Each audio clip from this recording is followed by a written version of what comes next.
President Trump bookended a freewheeling rally on Tuesday evening, which featured attacks on the media and incumbent Republicans, with a pair of disciplined speeches both before and afterward that promoted unity, creating a volatile 3 days for Republicans still reeling from the backlash to Trump's controversial comments on recent violence in Charlottesville, Virginia. The series of speeches extended coverage of his response to the Charlottesville clashes into a second week and coincided with increased scrutiny of his relationship with GOP congressional leaders. Press Secretary Sarah Sanders even felt the need to speak out publicly on reports that the lines of communication between Trump and Senate Majority Leader Mitch McConnell had frozen over amid tensions that the Charlottesville imbroglio had only made worse. "He's literally trying to do three things at once," Ford O'Connell, a Republican strategist, said of Trump.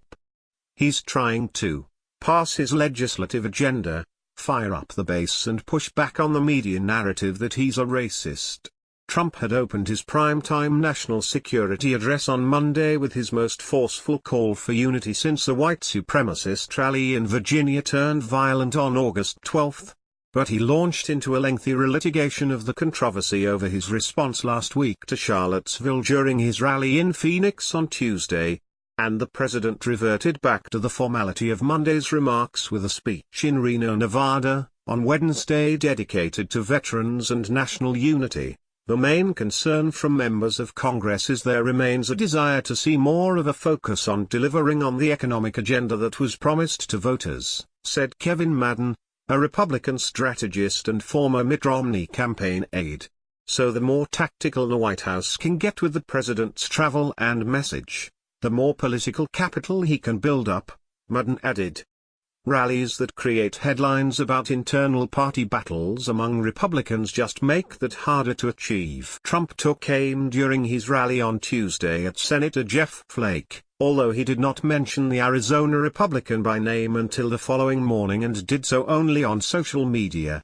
"You know, they all said, 'Mr. President, your speech was so good last night, please, Mr. President, don't mention any names,'" Trump said during his rally on Tuesday, referring to the speech on the Afghanistan war he had delivered the previous evening. "So I won't. No, I won't vote, one vote away. I will not mention any names." Very presidential, isn't it? Very presidential, Trump said, hinting at his frustration with Arizona Senator John McCain's refusal to vote in favor of an Obamacare repeal. McCain's vote against the health care legislation last month sunk Republicans' reform effort. "And nobody wants me to talk about your other senator, who's weak on borders, weak on crime, so I won't talk about him," Trump added, referring to Flake. Sean Noble, a Republican strategist in Arizona, said Trump likely examined coverage of his Charlottesville statements from the podium at his Phoenix rally because he guessed his supporters would enjoy it. "The president understands where his base is," Noble said. "They are split on Afghanistan. They are totally united on disdain for the media." So the relitigation of Charlottesville was a calculated move. While the thousands of Trump fans who braved the Arizona heat to see the president on Tuesday cheered loudly for his meandering speech, Republicans on Capitol Hill were less enthused about his rant. For example, House Speaker Paul Ryan quickly poured cold water on Trump's call for Republicans to shut down the government in order to secure funding for the border wall, and other members joined in the efforts to downplay the idea.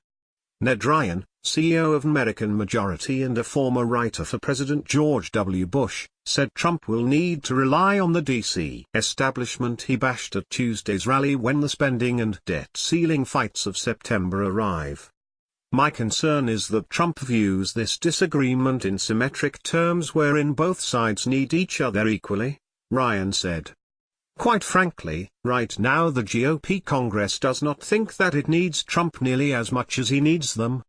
The bad blood brewing between Trump and some congressional Republicans could complicate the president's push to secure $1.6 billion in funding for his border wall. Beyond the reality that Trump will need to attract at least 8 Democrats to the idea of paying for a border wall over the next month, Trump could face resistance from Republicans who may be hesitant to expend political capital for a White House that has suffered through weeks of upheaval and controversy.